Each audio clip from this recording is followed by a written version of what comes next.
നമസ്കാരം. ഇന്ത്യൻ സൈന്യം രാഷ്ട്രത്തെ മാത്രമല്ല മറിച്ച് ജനങ്ങളെ കൂടി സംരക്ഷിക്കണം എന്നുള്ള നിലപാട് തുറന്നു പറഞ്ഞിരിക്കുകയാണ് കേന്ദ്ര പ്രതിരോധ മന്ത്രിയായ രാജ്നാഥ് സിംഗ്.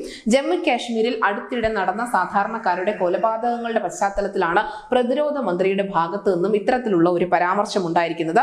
രാജ്യത്തെ ശത്രുക്കളിൽ നിന്നും രക്ഷിക്കുക എന്നത് മാത്രമല്ല, ജനങ്ങളുടെ ഹൃദയം കീഴടക്കാനുള്ള ഉത്തരവാദിത്വം കൂടി ഇന്ത്യൻ സേനയ്ക്കുണ്ട് എന്ന് അദ്ദേഹം ആവർത്തിച്ചിട്ടുമുണ്ട്. കൂടാതെ ഇത്തരം സംഭവങ്ങൾ ഇനി മേലിൽ ആവർത്തിക്കരുത് എന്ന കർശനമായ മുന്നറിയിപ്പ് കൂടി സൈന്യത്തിന് പ്രതിരോധ മന്ത്രി നൽകിയിരിക്കുന്നു. ജമ്മു കാശ്മീരിൽ തീവ്രവാദം അവസാനിപ്പിക്കണമെന്നും തീവ്രവാദത്തെ തുടച്ചു നീക്കാൻ പ്രതിജ്ഞാബദ്ധമായി തന്നെ സൈന്യം മുന്നോട്ട് പോകണമെന്നും പ്രതിരോധ മന്ത്രി പറഞ്ഞിരുന്നു. അതിനോടൊപ്പം തന്നെയാണ് അദ്ദേഹം സാധാരണക്കാരുടെ ജീവന് കൂടി വിലയുണ്ട് എന്ന ഓർമ്മപ്പെടുത്തൽ സൈന്യത്തിനോട് നടത്തിയിരിക്കുന്നത്.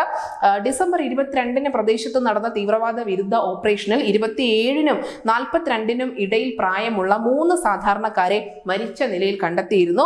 തീവ്രവാദി ആക്രമണത്തെ തുടർന്ന് ചോദ്യം ചെയ്യാൻ സേന പിടികൂടിയ ആളുകളെയാണ് പിന്നീട് ഇത്തരത്തിൽ മരിച്ച നിലയിൽ കണ്ടെത്തിയത്. ഇതിനെതിരെ ആ പ്രദേശത്ത് വലിയ വ്യാപകമായ രീതിയിൽ തന്നെ പ്രതിഷേധമൊക്കെ അരങ്ങേറുകയും ചെയ്തിരുന്നു.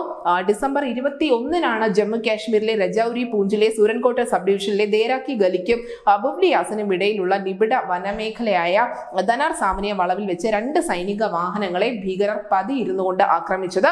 ഈ ആക്രമണത്തിൽ 4 സൈനികരാണ് വീരമൃത്യു വരിച്ചിട്ടുള്ളത്.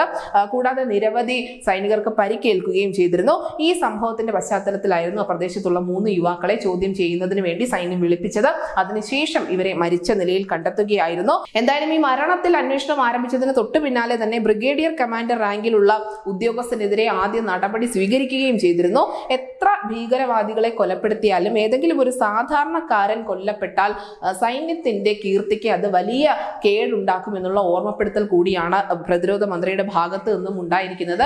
ഭീകരവാദത്തോട് സന്ധിയില്ല എന്ന് രാജ്യം പറയുമ്പോഴും ഭീകരവാദത്തിനുമൊക്കെ എത്രയോ മുകളിലാണ് ഒരു സാധാരണക്കാരന്റെ അല്ലെങ്കിൽ പൗരന്റെ ജീവൻ എന്ന ഓർമ്മപ്പെടുത്തൽ കൂടിയാണ്, അല്ലെങ്കിൽ ശക്തമായ ഒരു താക്കീത് കൂടിയാണ് സൈന്യത്തിന് ലഭിച്ചിരിക്കുന്നത്. News desk news India Malayalam.